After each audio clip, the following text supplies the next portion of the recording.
광주와 전남 행정통합이 이뤄지면 내 손으로 통합시장과 교육감을 뽑는 첫 번째 지방선거가 실시됩니다. 강력한 권한과 책임을 갖는 통합단체당에 대한 기대만큼이나 인지도 중심의 선거운동 등 부작용도 우려돼서 유권자 개개인의 한 표가 더 중요해졌습니다. 한신구 기자가 보도합니다. 광주 전남 행정통합으로 인한 가장 큰 변화는 광역행정의 일원화를 통한 경쟁력 제고입니다. 지역 소멸 위기 속에 AI와 에너지 등 미래 전략 산업에 대한 집중 투자, 여기에 중앙정부의 20조 원 추가 지원, 그리고 2차 공공기관 이전의 우선 배정 등을 통해서 지역 발전의 청사진을 그릴 수 있는 겁니다. 그래서 좀 몰아서 하되 광역 통합을 하는 데는 좀 우선적으로 더 많이 집중해서 보내자.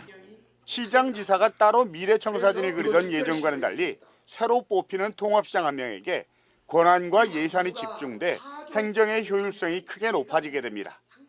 중복된 행정 절차가 줄고 강력한 리더십으로 지역 발전의 밑그림을 통 크게 그릴 수 있다는 장점이 있습니다. 산업화 시대에 뒤떨어졌던 것, 그것을 한 번에 다 뒤집어서 판을 놓고 새로운 역사를 만들어서 광주 전남 대부흥으로 가는 길을 한번 만들어보자. 첫 통합시의 수장을 목표로 민주당에서만 8명이 표밭을 누비고 있는데 선거구가 광주는 물론 목포와 여수 등 전남 동서부권까지 확대되면서 유권자와 심리적, 물리적 거리가 큽니다.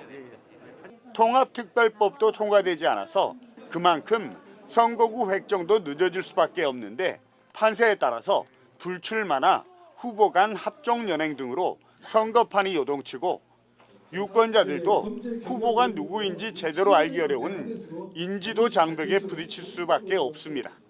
결국 광주권 후보는 전남 선거를 위해 전남권 후보와 단일화 내지는 협력을 모색할 수밖에 없고 반대의 경우도 마찬가지라는 겁니다. 특히 그동안 교육 목표와 지향점이 달랐던 통합교육감 선거의 경우는 우려가 더 큽니다. 행정통합으로 교육 자체의 독립성이 훼손될 수 있다는 지적이 끊이지 않는 상황에서 광역 단위로 합쳐지게 되면 정책 대결보다는 이름 알리기 경쟁으로 흐를 가능성이 높기 때문에 유권자 무관심과 학부모들의 불안 등으로 이어질 우려가 큽니다.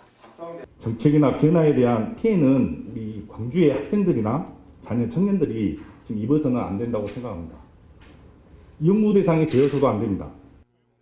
40년 만에 한 집안으로 묶이게 되는 시도통합 물결 속에 지역의 미래 먹거리와 발전, 그리고 교육을 책임지는 수장들에 대한 유권자들의 관심과 최적의 후보를 선택하는 마이다스의 손이 어느 때보다 중요해졌습니다. MBC 뉴스 한신구입니다.